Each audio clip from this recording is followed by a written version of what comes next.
کرد خو یک دانه ازی برادر کسته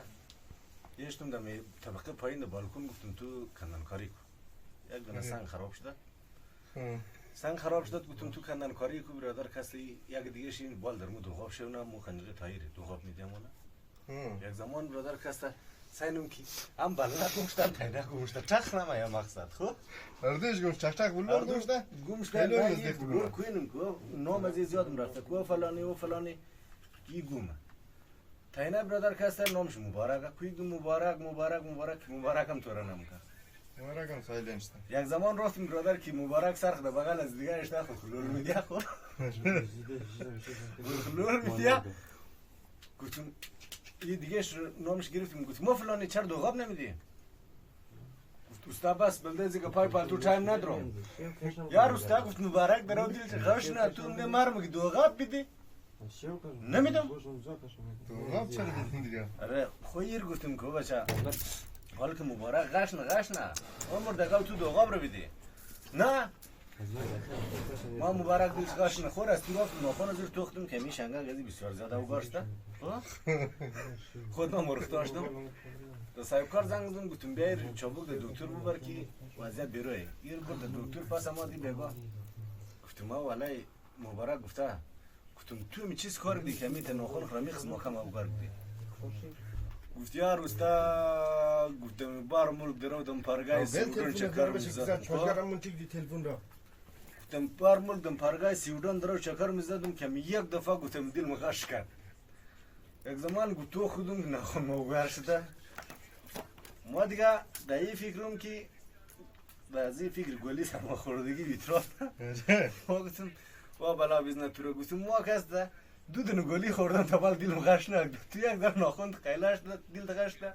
گفت یار استاد گفت درد از درد گلی بدتر از درد خنجر بدتر گفت با خدا خنجر خوردم گلی خوردم دل مخش نگد دی بد درد بود استاد گفت دل مخش کرد خو یک همیشه جالب بود یک دفعه دیگر برادر کسته یک دودن کورتیگی دیگر پارسال در قزوین نجاشت از اون پیش خوب خود از ما هم نقل میکرد آره آدم آره بگو برادر همیشه ششته خو تا ما به وقتی گفتم فلانی کسته این پاکستانیه خو آره او یار استاد گفتیم روز گلیدر از ما خراب شده